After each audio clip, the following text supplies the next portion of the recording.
Meenakshi YouTube channel చూస్తున్న వారందరికీ ధన్యవాదములు. నమస్తే.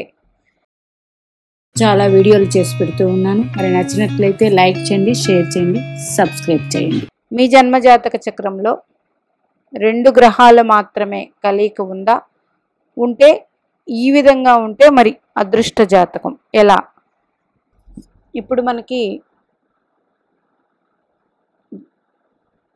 చక్రంలో జాతక చక్రంలో లగ్నంలో గురు బుధులు దిగ్బలం పొందుతారు. చతుర్థంలో చంద్ర శుక్రులు దిగ్బలం పొందుతారు. సప్తమలో శని భగవానుడు దిగ్బలం పొందుతారు. దశమంలో రవి కుజులు దిగ్బలం పొందుతారు. అంటే దిగ్బలం పొందే గ్రహాలు దిగ్బల స్థానంలో ఉంటే ఇప్పుడు నేను చెప్పిన విధంగా మీ జన్మజాతక చక్రంలో ఇట్లా ఉంటే అదృష్టమే. మరి ఇలా కాకుండా మాకు వేరే భావంలో కలిసి ఉన్నాయండి ఈ పట్టిక కలిసి ఉన్నాయి. మరి శని భగవానుడు కలయిక లేదు కదండి. శని భగవానుడు ఒక్కడే కదా సప్తమంలో. శని భగవానుడు కలయిక లేదు కదా అన్నప్పుడు శని భగవానుడు సప్తమంలోనే ఉన్నారు. దిగ్బలం పొందారు. అప్పుడు మీ జన్మ లగ్నానికి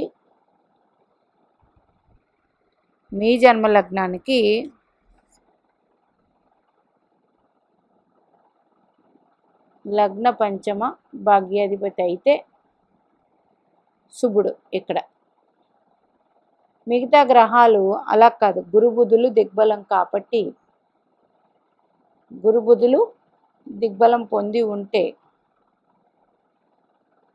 గురుగ్రహమైన లగ్న పంచమ భాగ్యాధిపతి అవ్వాలి.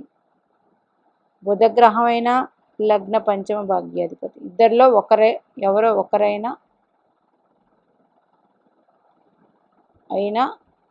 లగ్న శుభులైతే వీళ్ళిద్దరూ ఏ భావంలో కలిసి ఉన్నా దిగ్బల ఫలితాలు ఉంటాయి. అట్లాగే చంద్ర శుక్రులు కలిసి చతుర్థంలో ఉంటే డైరెక్ట్ పాయింట్ అండి. చతుర్థంలో కాకుండా ఉంటే లగ్న పంచమ భాగ్యాధిపతులు అయితే ఇద్దరిలో ఎవరో ఒకరైనా దిగ్బల ఫలితాలు పొందుతారు. అట్లాగే రవి కుజులు 1, 5, 9 అధిపతి అయితే దిగ్బలం.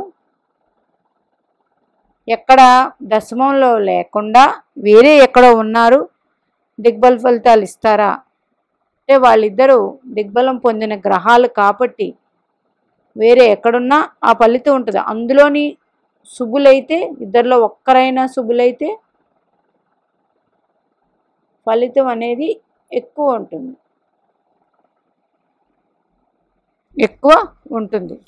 ఇప్పుడు వృశ్చిక లగ్న జాతకులు రవి దశమంలో ఉండి లగ్నాధిపతి కుజుడు కలిసి ఉంటే ఇది 100% యోగవంతమైన జాతకం. ఓకే. ఇలా కాకుండా ఇక్కడ లేరు, దశమంలో లేరు,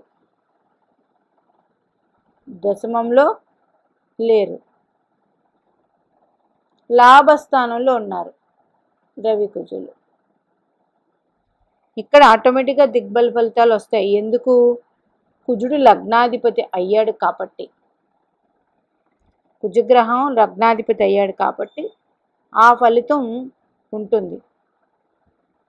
అట్లాగా మీ జన్మజాతక చక్రంలో ఒకవేళ గురుబుధులు లగ్నంలోనే ఉన్నారండి 100% మంచిది. అయినప్పటికీ లగ్నంలోనే గురుబుధులు ఉన్నారు. ఇదే వృశ్చిక లగ్నం. గురుడు ఇక్కడ 5th లార్డ్ అయ్యారు. 2nd lord and 5th lord అంటే పంచమాధిపతి అయ్యారు. దిగ్బల ఫలితాలు 100 కాదు 1000 టైమ్స్ దిగ్బల ఫలితాలు. బుధుడు అష్టమాధిపతి లాభాధిపతి అయినప్పటికీ గురుగ్రహం శుభుడయ్యి దిగ్బలం పొంది ఉన్నారు కాబట్టి. వీళ్ళిద్దరూ ఇక్కడ లేరండి, వేరే ఏదో చోట ఇక్కడే ఉన్నారు, పంచమంలో ఉన్నారు.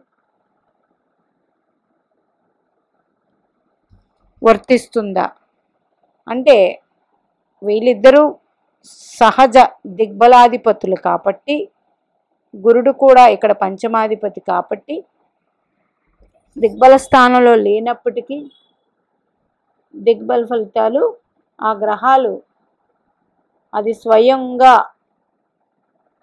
స్వయంగా మనకి పరాశర మహర్షి అందించిన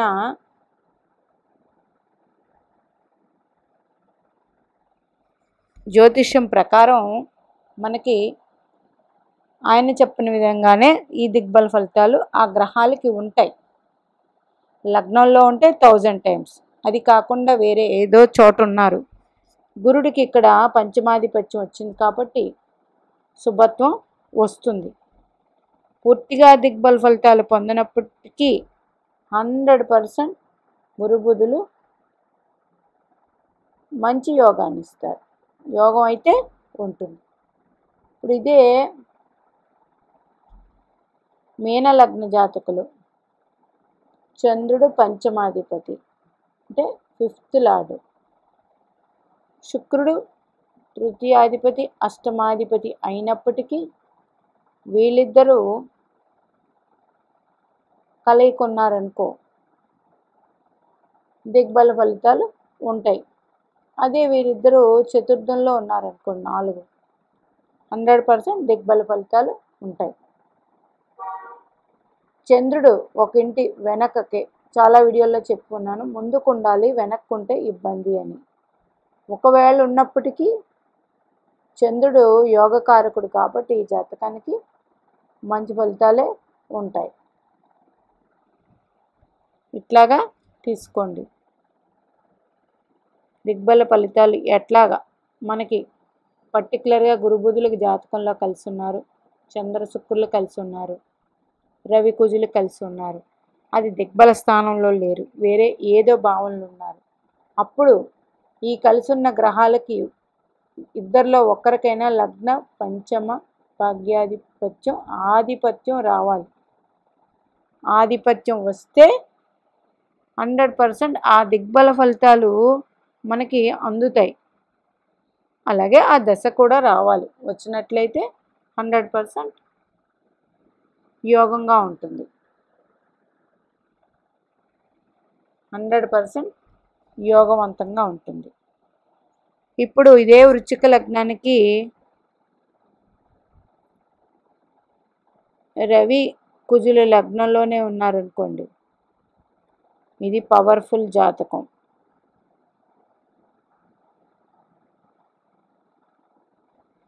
అంటే రవి కుజులు దిగ్బలం ఎక్కడ దశమంలో దిగ్బలం అని చెప్పాను, కానీ లగ్నంలో ఉన్నారు. దశమాధిపతి లగ్నాధిపతి కలిసి అంటే 2 కేంద్రాధిపతులు కలిసి ఉన్నారు. కేంద్రాధిపతులకి పాపాధిపత్యం వస్తే మంచి యోగవంతం. అలాగే రవి బుధ కలిసి ఉన్నారు. బుధుడి లగ్నం అష్టమాధిపతి లాభాధిపతి అయ్యాడు. దిగ్బలం పొందినప్పటికీ బుధునికి ఆధిపత్యం మంచిది లేదు, దానివల్ల ఇబ్బందులు అయితే ఉంటాయి. ఇలా తీసుకోండి. అంటే జాతక చక్రం పరిశీలించినప్పుడు మనకి అన్నీ బాగున్నట్లే ఉంటాయి. కొన్ని రకాల ఇలా సూక్ష్మంగా చూస్తే కొన్ని ఇబ్బందులు కనపడతాయి. అందులోని జ్యోతిష్యం అనేది చాలా పెద్ద శాస్త్రం అండి. అది ఎంత చదువుకున్నా చదువుతూనే ఉండాలి, కానీ మీరు చెప్పింది పూర్తిగా జరగలేదు అనటానికి మరి చెప్పే విధానం ఆ టైంకి ప్రతి జ్యోతిష్కులకి ఆ టైంకి ఇప్పుడు ఒక పాఠం ఉందండి. ఆ పాఠం గురువుగారు 100 మంది ఉంటే 100 మంది, 50 మంది ఉంటే 50 మందికి ఒకేలా చెప్తారు. కానీ ప్రతి విద్యార్థి ఎలా అర్థం చేసుకుంటాడు ఆ చెప్పే విధానాన్ని అంటే ఒక్కొక్కరు ఒక్కొక్క తరహాలో అర్థం చేసుకుంటారు. ఆ అర్థం చేసుకున్నది మనకి ఎగ్జామ్ రూపంలో మనం విద్యార్థులం రాస్తాం. ఆ రాసే విధానంలో మరి గురువుగారు అందరికీ ఒకే పాఠం చెప్పారు. రాసినప్పుడు ఎందుకు ఒకరు ఒకలా రాశారు, ఒకరు అంటే వారు చెప్పే విధానం, వారు అర్థం చేసుకునే విధానం బట్టి ఉంటుంది. అట్లాగే చెప్పే విధానం బట్టి కూడా తప్పులు జరగచ్చండి. అంటే ఎవరికి ఎలా అర్థమైతే చదువుకున్న పుస్తకాన్ని ఆ విధంగా చెప్తారు. అందరికీ ఒకేలా అర్థం అవ్వాలనేది ఉండదు. దాంట్లో తప్పులు దొర్లుతాయి కానీ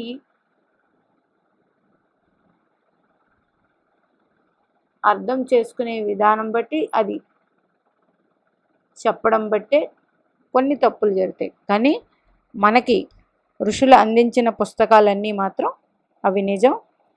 అవి 100% వాళ్ళు రాసినవి అన్నీ మంచివే. చదువుకొని అర్థం చేసుకుని చెప్పే విధానంలో కొన్ని తప్పులు దొరలచ్చు కానీ పూర్తిగా తప్పులు దొర్లుతాయి అంటే చెప్పే విధానం బట్టి కొంత మార్పు ఉంటుంది. దానివల్లే జ్యోతిష్యం అనేది అటు ఇటుగా ఉంటుంది. అంతే తప్ప తప్పు అనేది మాత్రం ఉండదండి. మరి ఇలా చెప్పుకుంటూ పోతే ఎన్నైనా చెప్పవచ్చు. అందుకనే 2 గ్రహాల కలయిక మీ జాతకంలో ఉంటే అవి దిగ్బల గ్రహాలు అవ్వాలి. దిగ్బల స్థానంలోనే ఉంటే అది 100% మంచి జాతకం. దిగ్బల స్థానంలో ఉండి యోగకారకులు కాకపోతే వాళ్ళు అది మళ్ళీ ఆ గ్రహానికి అంత బలం అయితే మాత్రం ఉండదండి. దిగ్బలం పొందిన గ్రహానికి యోగకారకం అవ్వాలి కూడా. లగ్నాధిపతో పంచమాధిపతో భాగ్యాధిపతో వస్తే 100కి 1000 టైమ్స్ ఆ గ్రహం మంచి ఫలితాలు అందిస్తుంది. 1000 టైమ్స్ అంత మంచి ఫలితాలు ఉంటాయి. మీనాక్షిదేవి ఆశీస్సులు మనందరి మీద ఉండాలని కోరుకుంటూ నమస్తే.